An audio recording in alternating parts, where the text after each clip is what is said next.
U.S. Farm Report weather is brought to you by H&S Manufacturing. Poly sides, floor, and a rear monoblock gearbox on vertical beater models are just some of the great features of the H&S Hydra Push 425 and 550 bushel model manure spreaders. Find out more about the Hydra Push at the H&S website.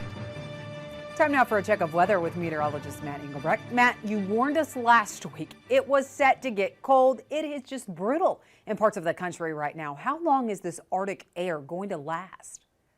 Yeah, Tyne, appreciate the point about knowing about this weeks in advance with that cold air. Now, your other question, a little bit harder to, of course, answer is how long is this going to be around? Well, I got the temperature outlook January 16th through the 20th. And again, easy to discern that we're going to have below average temperatures across 2/3 of the United States. This is very similar to what we went through in the summer. It's just on the other side of the spectrum, and that this cold air is being reinforced by the jet stream. It's not one of those one and done type situations.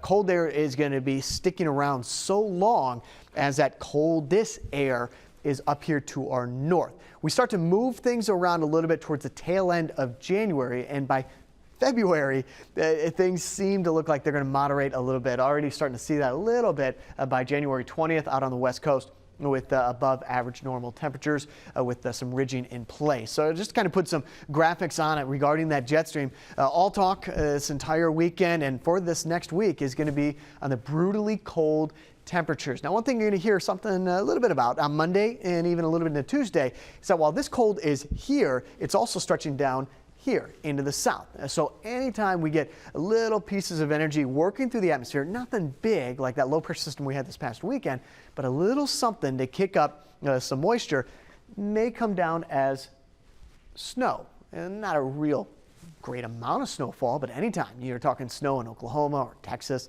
it is worth noting, even into Missouri. So that's going to be for our Monday. By Tuesday and Wednesday, that little piece of energy moves away. What doesn't move is Grimace, the purple. That stays up to our north, and the cold air just continues to rotate from the northwest, the top left corner of your screen, down to the southeast or the bottom right. And that's why this isn't a one and done type cold trend. This is 5, 6, 7 days of cold air sticking around the United States. So again, there's the jet stream on Wednesday. We take this into Thursday. What we want to see is back here, if you like warmer temperatures and not the bitterly cold ones, the ridging off here to the west is what's going to usher or kick and squeeze this trough to the northeast, but it is going to take some time. This is a very heavy and dominant air mass being cold and being dry.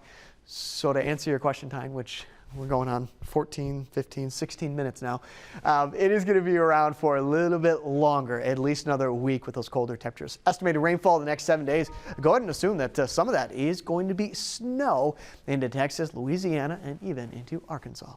Well, did USDA cut its estimate for South American production yet? Plus, just how big of a crop did U.S. farmers produce last year? USDA out with its final crop production report of the year. We'll have the details next in our marketing roundtables.